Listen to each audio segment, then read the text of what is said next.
I still remember the sound of my son's voice that morning.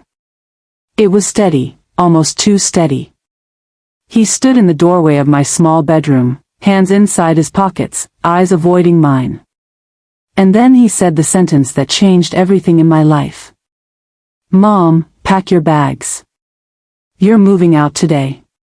You only have 1 hour." For a moment, I didn't understand what he meant. I looked at him the same way I used to look at him when he was a child trying to say something difficult. Back then, he would twist his fingers and look down at his shoes. Now he was a grown man, but that old nervousness was still there, hidden behind a layer of something else. Something colder. I smiled. Not because it was funny, but because that was the only thing my heart knew how to do at that moment. When pain becomes too heavy, sometimes a smile comes out instead of tears. I said softly, "All right, son, let me just sit for a moment." Inside, I felt the air leave my chest. My own son was telling me to leave his house. My son, whom I raised with my own hands. Whose little shoes I tied every morning. Whose school lunch I packed with love. Whose tears I wiped when other children hurt him. Whose dreams I carried on my shoulders like a proud mother carries the whole world.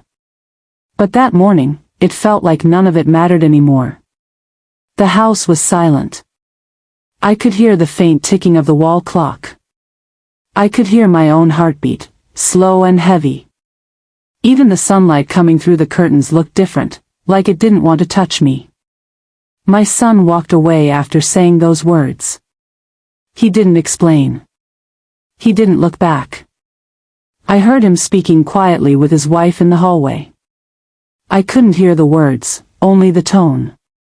A tone that said a decision had already been made. I didn't cry that I sat up straight. I breathed as gently as I could. And I whispered to myself, "It's okay. You'll be all right." But my heart broke so quietly that even the walls didn't hear it. That was the day I learned that love can be deep, and still not enough to keep you in someone's life. And that was the day my story truly began, that I grew up believing that family was everything. My parents taught me that no matter what happens in the world, you always hold your children close. You feed them even when you are hungry yourself. You give them the bigger blanket even when you shiver through the night. You share their burdens even when your own are too heavy. When I had my son, Daniel, I promised myself that I would give him a life better than mine. I was a single mother. Life wasn't easy, but I tried. I worked long hours at a small bakery. My hands were always covered in flour, and sometimes my back hurt so much I could barely stand, but I never complained. I told myself, one day, he will understand. When Daniel was little, he used to run to me after school and hug me so tight that my tiredness disappeared. He would sit on the counter while I baked, swinging his small legs and asking questions about everything. "Mom, how does dough rise? Mom, why is bread warm? Mom, are you tired? Mom, do you love me?" Always the same questions. Always the same smile. And always the same answer. "Yes, my son. I love you more than anything." As he grew older, life got a little harder, but he remained close. He studied well. He was gentle. He didn't have many friends, but he didn't mind. He liked being home with me. That I used to worry that maybe I was too protective. But he never complained. We had a small apartment, not too fancy, but full of warmth. We cooked together, watched movies together, laughed at small things. And then he met Emma. She was kind at first, warm, polite. I liked her. She made Daniel smile in a way I had not seen in a long time. She worked in an office, spoke softly, dressed neatly. She would come home with Daniel sometimes and offer to help me cook. But slowly, I noticed things shifting. Not suddenly. Not loudly. Just small changes, like a slow wind moving the curtains. Daniel started staying out longer. He became quieter at home. Sometimes he didn't finish the food I made. He was distracted, looking at his phone often, typing quickly. When they got married, I was happy. Truly happy. I thought, this is his new chapter. And I will never be in the way. After the wedding, they invited me to live with them. I didn't ask. They offered. Daniel said, "Mom, you've done so much. Let us take care of you now." It felt like a dream. A small part of me felt proud, like everything I had worked for was being returned through love. Their house was beautiful. Clean white walls. Soft couches. A warm kitchen with long countertops. A peaceful garden with small flowers that caught sunlight in the afternoon. At first, everything was perfect. Emma treated me kindly. Daniel looked happy. We would have dinner together most evenings. We talked, laughed, shared stories. I would sit quietly sometimes and just watch them, because seeing your child happy is its own kind of joy. But happiness, I learned, can be fragile. Small cracks began to appear. Cracks I didn't want to admit were there. Emma would sigh when I walked into the kitchen. She would frown when Daniel brought me tea. She would rearrange objects after I touched them, as if my hands ruined the order of her home. I started walking more softly. Closing doors more gently. Eating quietly. Taking up less space. It wasn't that they said anything hurtful. It was the space between words that hurt. One day, I heard them arguing in the living room. Emma said, "I feel like your mom is everywhere in this house." Daniel said quietly, "She doesn't have anywhere else to go." And that sentence broke me more than they knew. The small tensions became more noticeable. If I cooked breakfast, Emma would say gently, "Oh, I already planned something else." So I stopped cooking. If I cleaned the living room, she would say, "I like to do it my way." So I stopped cleaning. If I sat in the garden, she would close the curtains. So I stopped sitting there. I slowly learned to live in the quiet corners of the house. Like a guest who overstayed. Like someone who shouldn't be seen too much. I tried to be understanding. I told myself, she is adjusting. Marriage is new. House sharing is difficult. But one evening, everything changed. I walked into the kitchen and Emma was crying. Real, heavy tears. Daniel was holding her, trying to comfort her.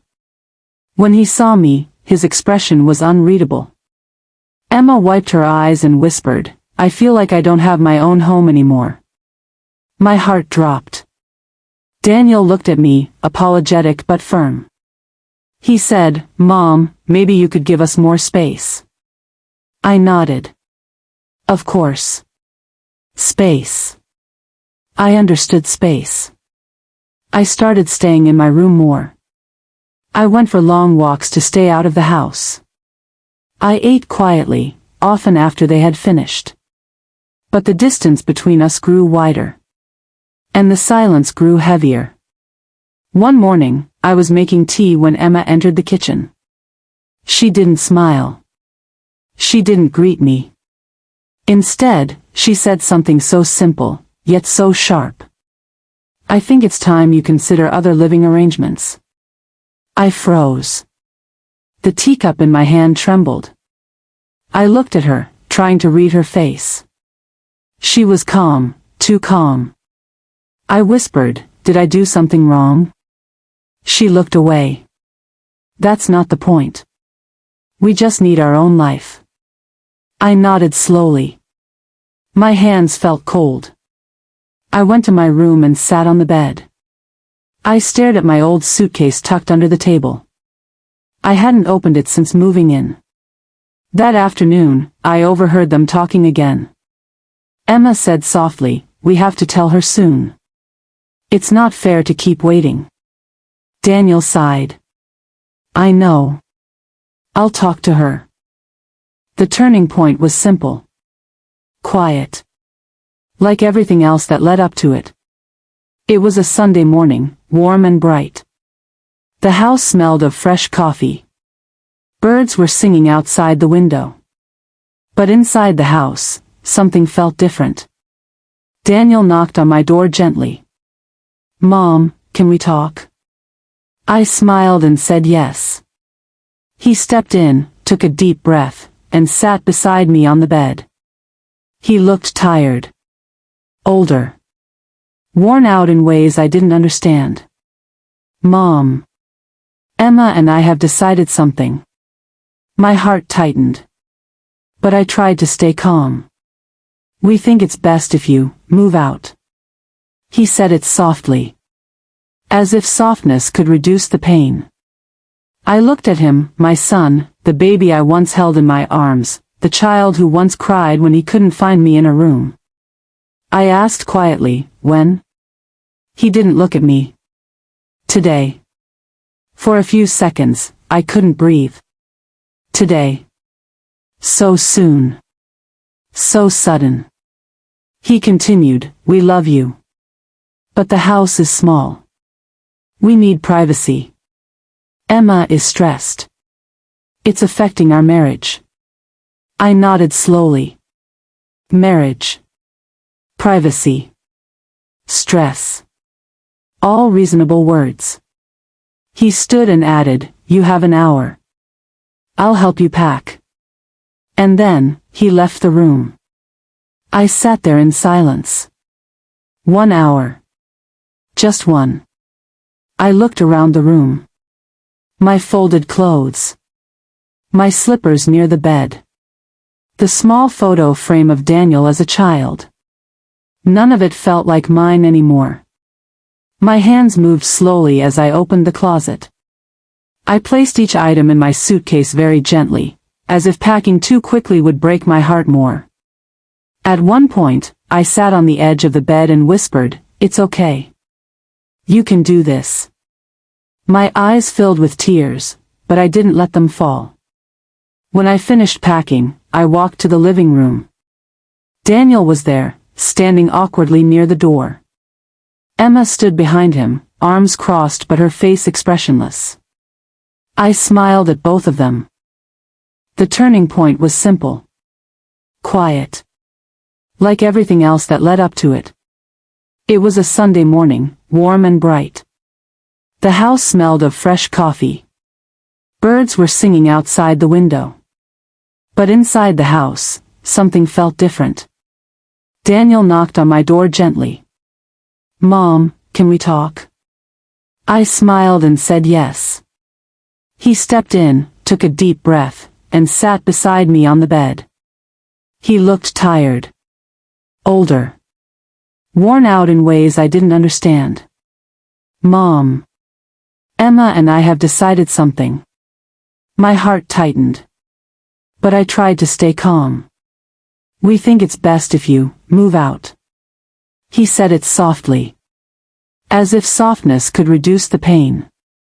I looked at him, my son, the baby I once held in my arms, the child who once cried when he couldn't find me in a room. I asked quietly, "When?" He didn't look at me. "Today." For a few seconds, I couldn't breathe. "Today. So soon. So sudden." He continued, "We love you.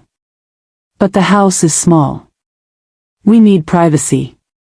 Emma is stressed. It's affecting our marriage." I nodded slowly. Marriage. Privacy. Stress. All reasonable words. He stood and added, "You have an hour. I'll help you pack." And then, he left the room. I sat there in silence.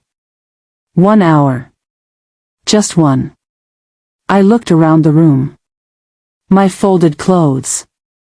My slippers near the bed. The small photo frame of Daniel as a child. None of it felt like mine anymore. My hands moved slowly as I opened the closet. I placed each item in my suitcase very gently, as if packing too quickly would break my heart more. At one point, I sat on the edge of the bed and whispered, "It's okay. You can do this." My eyes filled with tears, but I didn't let them fall. When I finished packing, I walked to the living room. Daniel was there, standing awkwardly near the door. Emma stood behind him, arms crossed but her face expressionless. I smiled at both of them. I didn't want my last moment there to be angry. I didn't want my son to feel guilt. I simply said, "Thank you for letting me stay." And I walked out. The door closed behind me with a soft click. That click sounded like the end of a chapter one was not ready to finish. That I didn't have a plan. I didn't know where to go. But I walked. I walked through the neighborhood slowly. My suitcase wheels made a soft rolling sound on the pavement. I breathed deeply, trying to steady my heart. Eventually, I reached the small park where Daniel used to play as a child. I sat on a bench, placed my suitcase beside me, and closed my eyes. Memories flooded in. His laughter. His cries. His small hands holding mine. His first steps. His first day of school. I felt everything. And then a strange calm washed over me. Life has a way of breaking you gently. And then teaching you how to stand again. I called an old friend, Linda, who lived not too far away. She sounded surprised, but she welcomed me with open arms. "Come stay with me," she said. No explanations needed. Her home was warm and filled with kindness. She gave me the guest room. She cooked me soup. She listened. For the first time in months, I slept peacefully. In the following days, I found a small part-time job at a library. The quietness comforted me. Books became my companions. Stories became my healing. Slowly, I built a new routine. A simple life. A peaceful life. Weeks passed before Daniel reached out. One evening, my phone rang. His name appeared on the screen. I hesitated, but I answered. "Mom, are you okay?" he asked softly. "I'm fine, son," I replied. There were a few seconds of silence. "I'm sorry," he whispered. "I didn't handle things well." I closed my eyes. My heart softened. "It's all right," I said gently. "We all make decisions. We all learn." He said, "Can I visit you sometime?" I smiled. "Yes. You can." I didn't want bitterness. I didn't want anger. I wanted peace. That it has been months now. Daniel visits me sometimes. Not often, but enough. Emma sent me a message once, a long message, apologizing for the way things happened. She said she was overwhelmed. She said she acted out of fear, not dislike. I forgave her. Not because she asked, but because forgiveness frees the heart. Sometimes, Daniel still looks guilty. But I smile at him and say, "It's all right, my child." Life teaches us in different ways. And maybe he understands. Maybe he doesn't. But I love him anyway. I no longer live in fear of being unwanted. I no longer wait for doors to open or close. I no longer carry the weight of a home that was not mine. I have found my peace. Not in a house, but inside myself. And if there is one lesson I learned through all of this, it is this. Love does not always stay where you expect it to. But it always finds a way to heal you, if you let it. Families change. Children grow. Homes shift. But the heart learns to keep moving. And sometimes, when life pushes you out of one door, it is only guiding you gently toward another door. A quieter one. A warmer one. A door meant for your next chapter.